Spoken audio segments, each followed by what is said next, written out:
Hi எல்லாருக்கும் வணக்கம். இந்த வீடியோவில் என்ன பார்க்குறோன்னா, கடவுளின் மொழின்னு சொல்கிறது கடவுளோட அந்த பஞ்சாட்சர மந்திரம் சிவனுடையது இல்லைங்க. அது சயின்டிஃபிக்காக எப்படி ஒர்க் ஆகுது அப்படிங்கிறத பற்றி எக்ஸ்பிளைன் பார்க்க போகிறோம். ரெடியா? வணக்கம். கடவுளோட பேச முடியுமா? பேசுனா அவர் என்ன மொழியில பேசுவார்?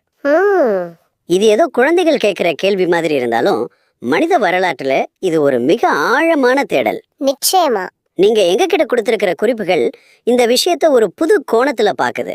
ஒரு பக்கம் ஆன்மீக ஞானியோட அனுபவம், இன்னொரு பக்கம் மொழியியல் அறிஞரோட ஆய்வு. ஆமா, வார்த்தைகள், ஒளிகள், அதிர்வுகள், மௌனம்னு பல விஷயங்களை பத்தி நம்ம பேச போறோம். கடவுளோட மொழியை கத்துக்க முடியுமா, இல்ல அது ஏற்கனவே நமக்கு தெரியுமாங்கிற ரகசியத்தை தான் நாம இன்னைக்கு ஆழமா அலச போறோம். ரொம்ப சுவாரஸ்யமான தொடக்கம். பொதுவா கடவுள் பேசுகிறார்னு சொன்னாலே அவர் வானத்துல இருந்து மனித மொழியில பேசுற மாதிரி தான் நம்ம கற்பனை பண்ணுவோம். ஆமா, அப்படிதான் தோணும். ஆனா அத்வைத தத்துவம் இதுக்கு ஒரு அழகான பதிலடி கொடுக்குது.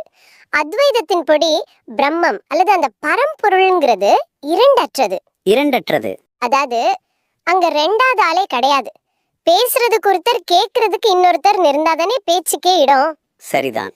அதனாலதான் திருமூலர்ல இருந்து ரமண மகர்ஷி வரைக்கும் எல்லா ஞானிகளுமே மௌனத்தை தான் கடவுளோட மொழின்னு சொன்னாங்க. நாம பேசுற வார்த்தைகளுக்கு பின்னாடி இருக்கிற அந்த மகா மௌனத்திலிருந்து தான் இந்த உரையாடலையே நம்ம தொடங்கணும். சரி, இந்த மௌனம், அதிர்வுகள்ங்கிறதெல்லாம் கேட்க நல்லா இருக்கு, ஆனா கொஞ்சம் குழப்பமா இருக்கு. நம்ம பேச்சு கூட ஒரு வகை அதிர்வு தானே? ஆமாம். அப்புறம் எப்படி இதை வேறுபடுத்துறது? உங்க குறிப்புகள்ல ஒலியோட 4 நிலைகளை பற்றி சொல்லியிருக்காங்க. அது இதை புரிஞ்சுக்க உதவும்னு நினைக்கிறேன். அது என்ன, வைக்கரி, மத்தியமான்னு ஆரம்பிக்குது? ஆமா, இது ரொம்ப முக்கியமான வகைப்பாடு. இது நம்ம பேச்சோட மூலத்தையே தேடி போற ஒரு பயணம் மாதிரி.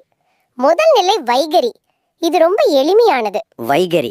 இப்போ நீங்களும் நானும் பேசிக்கிட்டு இருக்கோமே, இந்த காதால கேட்கக்கூடிய, வாயால பேசக்கூடிய ஒலி தான் வைகரி. இதுதான் ஒலியோட ஸ்தூலமான, அதாவது ரொம்ப வெளிப்படையான வடிவம். ஓகே, இது நம்ம பேசுற மொழி. அடுத்தது மத்தியமான்னு சொன்னீங்களே, அது என்ன? மத்தியமானா நடுவில் இருப்பதுன்னு அர்த்தம். யோசிச்சு பாருங்க, நீங்க ஒரு வார்த்தையை வாயால பேசுறதுக்கு முன்னாடி அது உங்க மனசுல ஒரு எண்ணமா ஓடுது இல்லையா? ஆமா, மனசுக்குள்ள ஓடும். அந்த மன ஓட்டத்துக்கு ஒரு சத்தம் இருக்கு, அதுதான் மத்தியமா. இத மென்டல் டாக்னு சொல்லலாம். வெளியே யாருக்கும் கேட்காது, ஆனா உங்களுக்குள்ள அது ஓயாம பேசிட்டே இருக்கும். ஆமா ஆமா. இன்னைக்கு ராத்திரி என்ன சாப்பிடலான்னு யோசிக்கிறதுல இருந்து நாளைக்கு என்ன செய்யணும்னு திட்டம் போடுற வரைக்கும் நம்ம மனசுக்குள்ள ஒரு ரேடியோ ஓடிட்டே இருக்குமே, அதுதான் மத்தியமா. ஆமா, அந்த ரேடியோவை நிறுத்துறது தான் உலகத்திலே கஷ்டமான வேலை மாதிரி தெரியுது. சரி, இந்த 2 நிலைகளும் நமக்கு ஓரளவுக்கு புரியுது. ஆனா இதுக்கும் கடவுளோட மொழிக்கும் என்ன சம்பந்தம்? உங்க குறிப்புகள்ல அடுத்த 2 நிலைகள் தான் ரொம்ப முக்கியமானதா சொல்லப்பட்டிருக்கு. பஸ்யந்தின்னு ஒண்ணு, அது என்ன, பாக்குற ஒலியா? மிக சரியான கேள்வி. இங்கேதான் நாம நுட்பமான தளத்துக்குள்ள நுழையறோம். பஸ்யந்தினா பார்க்க கூடியதுன்னு தான் அர்த்தம். ஒரு எண்ணம் வார்த்தையா உருவாவதற்கு முந்தைய நிலை இது. வார்த்தைக்கு முந்தைய நிலையா? ஆமா, ஒரு கவிஞனுக்கோ விஞ்ஞானிக்கோ ஒரு யுரேகா மூமெண்ட் வருமே, அப்போ அங்கே வார்த்தைகள் இருக்காது. ஒரு ஒளி மாதிரி, ஒரு தீப்பொறி மாதிரி ஒரு முழுமையான உணர்வு மட்டும்தான் இருக்கும். புரியுது. அந்த உணர்வுக்குள்ள 1000 வார்த்தைகளோட அர்த்தம் அடங்கி இருக்கும். ஒரு ஓவியன் ஒரு முழு ஓவியத்தை மனசுல பாக்குற மாதிரி. அந்த வார்த்தைகளற்ற தூய்மையான உணர்வு நிலைதான் பஸ்யந்தி. வாவ், இது கேட்கவே ஒரு தியான அனுபவம் மாதிரி இருக்கு. அப்போ ஒரு ஐடியா நமக்குள்ள வர்றதுக்கு முன்னாடி இருக்கிற அந்த தூய உணர்வு தான் பஸ்யந்தி. அதுக்கு மேலேயும் ஒரு நிலை இருக்கா? இருக்கு. அந்த பராங்கிறது என்ன, அதுதான் கடவுளோட மொழியா? மிகச்சரியா பிடிச்சிங்க. பரானா அதற்கும் அப்பாற்பட்டது. இதுதான் மூல ஒலி. எல்லா ஒலிகளும் எங்கிருந்து தொடங்குதோ அந்த மகா மௌனம். மகா மௌனம். இத அநாகத ஒலின்னு சொல்லுவாங்க. அதாவது தட்டாமல் எழும் ஓசை. பிரபஞ்சம் உருவாகிறதுக்கு முன்னாடி இருந்த அந்த ஆதி அதிர்வு. இதை நம்ம காதுகளால கேட்க முடியாது, மனசால சிந்திக்கவும் முடியாது. அப்போ எப்படி? இத உணர மட்டும்தான் முடியும். உங்க குறிப்புகள் சொல்ற மாதிரி கடவுள் உங்ககிட்ட தமிழ்லயோ ஆங்கிலத்திலயோ பேச மாட்டார். அவர் ஒரு உணர்வா, ஒரு இருப்பா உங்க கூட பேசுவார். அந்த மகா மௌனம் தான் கடவுளோட அகராதி. அப்போ நாம இவ்வளோ கஷ்டப்பட்டு கத்துக்கிட்ட மொழிகள், வார்த்தைகள் எல்லாமே வீண் தானா? இதனால கடவுளை நெருங்கவே முடியாதா? அப்படி இல்லை. உங்க குறிப்புகள்ல இதுக்கு ஒரு அருமையான உதாரணம் கொடுத்துருந்தாங்க. அதை நீங்க கொஞ்சம் விளக்க முடியுமா? அந்த நெருப்பை பத்தின உதாரணம். நிச்சயமா. இது வார்த்தைகளோட வரம்பு புரிஞ்சுக்க ரொம்ப உதவும். நெருப்பு அப்படிங்கிற வார்த்தைய ஒரு காகிதத்துல 100 முறை எழுதுங்க. அந்த காகிதம் பத்திக்குமா? பத்திக்காது. இல்ல. அதே வார்த்தைய 1000 முறை சத்தமா சொல்லுங்க. உங்க நாக்கு சுட்டுடுமா?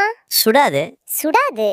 ஏன்னா நெருப்புங்கிற சொல் உண்மையான நெருப்பு கிடையாது. அது நெருப்பை சுட்டி காட்டுகிற ஒரு அடையாளம், ஒரு பாயிண்டர் மட்டும்தான். ஓ புரியுது. நாம அந்த அடையாளத்தையே உண்மை நினைச்சுக்கிறோம். அதேதான். பலரும் அந்த சுட்டி காட்டும் விரலையே பார்த்துக்கிட்டு அது காட்டுற நிலாவை பார்க்க மறந்துடுறாங்க. சரிதான். கடவுள்ங்கிற வார்த்தையும் அப்படிதான். அந்த வார்த்தை கடவுள் கிடையாது. அது அந்த வார்த்தைகளுக்கு அப்பாற்பட்ட அனுபவத்தை நோக்கி கை காட்டுது. நாம அந்த வார்த்தைகளை புடிச்சுக்கிட்டு மதங்களையும் தத்துவங்களையும் உருவாக்கி சண்டை போடுறோம். ஆனா வார்த்தைகள் எங்க முடியுதோ, தர்க்கம் எங்க உடையுதோ, அங்கேதான் அந்த அனுபவம் தொடங்குது. சரி, இது தத்துவ ரீதியா கேட்க ரொம்ப ஆழமா இருக்கு. ஆனா ஒரு சராசரி மனுஷனுக்கு இது எப்படி உதவும்? இந்த மகா மொழியை கத்துக்க ஏதாவது வழி இருக்கா? இருக்கு. இதுக்கு நம்ம இமயமலைக்கு போய் தியானம் பண்ணணுமா, இல்ல உங்க குறிப்புகள்ல சொல்ற மாதிரி இதுக்கு இதய தூய்மை மட்டும் போதுமா? சில நடைமுறை வழிகளும் அதுல சொல்லப்பட்டிருக்கு. ஆமா. முதல் வழி மௌன பயிற்சி. ஆனா சும்மா பேசாம இருக்கிறது எவ்வளோ கஷ்டம்னு நமக்கு தெரியும். நீங்க சொல்றது சரிதான். ஆனா இங்க மௌனம்னா வெறும் வாயை மூடிக்கிட்டு இருக்கிறது இல்ல. அது படி அவ்வளவுதான்.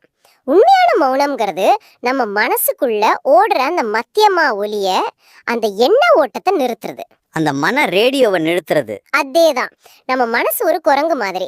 ஒண்ணு இறந்த காலத்துல நடந்ததை அசைப்போடும், இல்லனா எதிர்காலத்தை பத்தி கவலைப்படும். நிகழ்காலத்துல அது இருக்கவே இருக்காது. கரெக்ட். தினமும் ஒரு 10-15 நிமிஷம் எதையும் யோசிக்காம, எதையும் அலசி ஆராயாம சும்மா அப்படியே இருக்க முயற்சி பண்றதுதான் உண்மையான மௌன பயிற்சி. சும்மா இருக்கிறது இதுதான் உலகத்திலேயே கஷ்டமான பயிற்சியா இருக்கும் போல. அந்த மாதிரி அமைதியா இருக்கும்போது என்ன நடக்கும்? நீங்க அந்த எண்ணங்களின் சத்தத்தை குறைக்க அதுக்கு பின்னாடி இருக்கிற ஆழ்ந்த அமைதியை உங்களால உணர முடியும். ஆரம்பத்துல அது கஷ்டமா இருக்கும். ஆனா போக போக அந்த அமைதியில பிரபஞ்சத்தோட மெல்லிய மொழி உங்க ஆன்மாவுல ஒலிக்க ஆரம்பிக்கும். உங்க உள்ளுணர்வு தெளிவடையும். குழப்பங்களுக்கு நடுவுல ஒரு தெளிவான பாதை தெரியும். அதுதான் கடவுள் உங்ககிட்ட பேசுற முதல் அறிகுறி. ரொம்ப நல்லா இருக்கு. அடுத்த வழியை பத்தி பேசுவோம். கவனித்தல் அல்லது சாட்சியாக இருத்தல், the practice of witnessing. இது கேட்க கொஞ்சம் சுலபமா தெரியுதே. கேட்க சுலபமா இருந்தாலும் இது ரொம்ப சக்தி வாய்ந்தது. இதுக்கு நீங்க எதையும் செய்ய தேவையில்லை, எதையும் மாற்றவும் முயற்சிக்க வேண்டாம். அப்படியா? நடக்கிற எல்லாத்துக்கும் ஒரு சாட்சியா மட்டும் இருங்க. உங்க மனசுல ஒரு கோபமான எண்ணம் வருதா? வரட்டும், அதை தடுக்காதீங்க. அது கூட சண்டை போடாதீங்க. ஒரு சினிமா பாக்குற மாதிரி அந்த எண்ணம் எப்படி வருது, எப்படி போகுதுன்னு சும்மா வேடிக்கை பாருங்க. ஓ, நம்ம எண்ணங்களையும் உணர்ச்சிகளையும் நம்மளோட அடையாளப்படுத்திக்காம தள்ளி நின்னு பாக்குறது. மிகச்சரி. ஒரு பறவையோட சத்தம், காத்தோட வேகம், உங்க மூச்சோட ஓட்டம், உங்க இதய துடிப்பு, இது எல்லாத்தையும் எந்த விதமான தீர்ப்பும் இல்லாம கவனிங்க. நல்லது கெட்டதுன்னு பார்க்காம. ஆமா, இது நல்லது இது கெட்டதுன்னு முத்திர குத்தாதீங்க. அப்படி நீங்க கவனிக்க ஆரம்பிக்கும் போது இந்த பிரபஞ்சமே ஒரு மகத்தான கவிதை மாதிரி உங்களுக்கு தெரியும். அந்த கவிதையோட ஒவ்வொரு வரியிலையும் கடவுளோட கையெழுத்து இருக்கும். அடா, இத நீங்க படிக்க ஆரம்பிச்சிட்டீங்கன்னா நீங்க கடவுளோட மொழியை கத்துக்க ஆரம்பிச்சிட்டீங்கன்னு அர்த்தம். மூன்றாவது வழிதான் எனக்கு ரொம்ப பிடிச்சிருக்கு. ஏன்னா இதுல ஆன்மீகமும் அறிவியலும் ஒன்று சேருது. அதிர்வு நிலை மாற்றம், அதாவது ஃப்ரீக்வன்சி அலைன்மெண்ட். இது எப்படி வேலை செய்யுது? நம்ம மூளை அலைகளுக்கும் இதுக்கும் என்ன சம்பந்தம்? நிச்சயமா இது ரொம்ப ஆழமான பகுதி. அறிவியல் ரீதியா பார்த்தா நம்ம மூளை பலவிதமான அலைவரிசைகள்ல இயங்குது. நாம் ரொம்ப பரபரப்பா மன அழுத்தத்தோட இருக்கும்போது நம்ம மூளை பீட்டா அலைகள்ல இயங்கும். இது ரொம்ப வேகமான அதிர்வெண். ஆமா. ஆனா நாம தியானம் பண்ணும்போதோ இல்ல ரொம்ப அமைதியா ஆனந்தமா இருக்கும்போதோ நம்ம மூளை அலைகள் ஆல்பா தீட்டாவே மெதுவான ஆழமான நிலைக்கு போகும். அப்போ இந்த ஆழ்ந்த நிலைக்கு போறதால என்ன நன்மை? அந்த ஆழ்ந்த நிலையில தான் நம்ம தனிப்பட்ட மனம் அந்த பிரபஞ்ச பேரறிவு அல்லது யூனிவர்சல் கான்ஷியஸ்னஸோட இணையுது. ஓ, அங்கேதான் இணைப்பு நடக்குது. ஆமா. ஆன்மீக ரீதியா சொன்னா உங்க அகங்காரம் குறையும் போது, அதாவது கோபம், பொறாமை, பயம் மாதிரியான குணங்கள் குறையும் போது உங்க உடம்போட மற்றும் மனசோட அதிர்வெண் இயல்பாகவே உயரும். அப்போ உங்க அதிர்வெண் அந்த பிரபஞ்சத்தோட மூல அதிர்வெண்ணோட இணையும். இதத்தான் ஒத்திசைவுன்னு சொல்றோம். நீங்க கடவுளை தேட வேண்டியது இல்ல. நீங்களே ஒரு ரேடியோ மாதிரி சரியான அலைவரிசைக்கு மாறும்போது கடவுளுங்கிற அந்த பிரபஞ்ச இசை உங்க வழியா ஒலிக்க ஆரம்பிக்கும். இந்த இடத்துல தான் உங்க குறிப்புகள்ல இருந்த குவாண்டம் இயற்பியல் பற்றிய குறிப்பு ஞாபகத்துக்கு வருது. எல்லாமே அடிப்படையில ஆற்றல், எல்லாமே அதிர்வுகள் தான்னு நவீன அறிவியல் சொல்லுது. இதுவும் இந்த ஆன்மீக கருத்தும் ஒன்னா இருக்கிற மாதிரி தோணுதே. 100க்கு 100 உண்மை. குவாண்டம் இயற்பியல் என்ன சொல்லுது? நாம பார்க்குற இந்த திடப்பொருள் எதுவுமே உண்மையில திடப்பொருள் இல்ல, எல்லாமே அணுக்களால ஆனது. ஆமாம். அந்த அணுக்களுக்குள்ள போனா அங்க வெறும் ஆற்றல் அலைகள் தான் வெவ்வேறு வேகத்துல அதிர்ந்துகிட்டு இருக்கு. அதாவது ஒரு கல்லும் ஒரு பூவும் நம்ம எண்ணங்களும் கூட அடிப்படையில வெவ்வேறு விதமான அதிர்வுகள் தான். அப்ப அந்த மூல அதிர்வு, அந்த மூல அதிர்வு தான் பிரம்மம். அப்போ நம்ம எல்லாரும் அந்த ஒரே அதிர்வோட வெவ்வேறு வெளிப்பாடுகள் தானா? அதேதான். அந்த ஒரே அதிர்வு தான் மலரா மலருது, மலையா நிக்குது, நீங்களா பேசிக்கிட்டு இருக்கு, நானா கேட்டுக்கிட்டு இருக்கேன். ஆச்சரியமா இருக்கு. உங்க உடம்புல இருக்கிற ஒவ்வொரு செல்லும் அந்த பிரபஞ்ச நடனத்தோட, அந்த காஸ்மிக் டான்ஸோட தாளத்துக்கு இசைவா ஆடும்போது நான்கிற தனிப்பட்ட எண்ணம் கரைஞ்சிடும். நீங்க ஒரு தனி மனுஷனா இருக்க மாட்டீங்க, அந்த பிரபஞ்ச உணர்வாவே மாறிடுவீங்க. அந்த நிலையில பேசுறதுக்கு ஆள் இல்ல, கேக்குறதுக்கும் ஆள் இல்ல, மொழிக்கு அங்க இடம் இல்ல, அனுபவம் மட்டும்தான் மிச்சம் இருக்கும். ஆமா, உண்மையிலேயே நாம பேசுற தமிழ், ஆங்கிலம், சம்ஸ்கிருதம்னு எல்லா மொழிகளுமே அந்த மகா மௌனத்தை விவரிக்க நாம செய்யற சின்ன சின்ன முயற்சிகள் தான். ஆனா அது முழுமையாகாத. ஆமா, அந்த முயற்சிகள் எப்பவுமே முழுமை அடையாது. ஏன்னா அனுபவத்தை வார்த்தையில அடக்கவே முடியாது. உங்க குறிப்புகள்ல கடைசியா ஒரு விஷயம் என்ன ரொம்ப பாதிச்சது. அதாவது, இது நாம புதிதாக கத்துக்க வேண்டிய மொழி இல்ல, இதுதான் நம்மளோட இயல்பான மொழி, நம்ம மறந்து போன மொழின்னு சொல்லியிருந்தது. ஆமா, ஒரு குழந்தை பிறக்கும் போது அதுக்கு மொழி தெரியாது. ஆனா அதுக்கு இந்த பிரபஞ்சத்தோட மொழியான அதிர்வுகளும் உணர்வுகளும் நல்லா தெரியும். அம்மாவோட அரவணைப்பு, பாசமான குரல் எல்லாத்தையும் அது உணருது. சரிதான். வளர வளர நாம வார்த்தைகளை கத்துக்கிறோம், சமூகத்தோட கருத்துக்களை உள்வாங்குறோம், நான்கிற அகங்காரத்தை வளர்த்துக்கிறோம். இந்த திரைகள் எல்லாம் சேர்ந்து நமக்குள்ள இயல்பா ஒளிச்சுக்கிட்டு இருந்த அந்த மகா மௌனத்தை மறைச்சிடுது.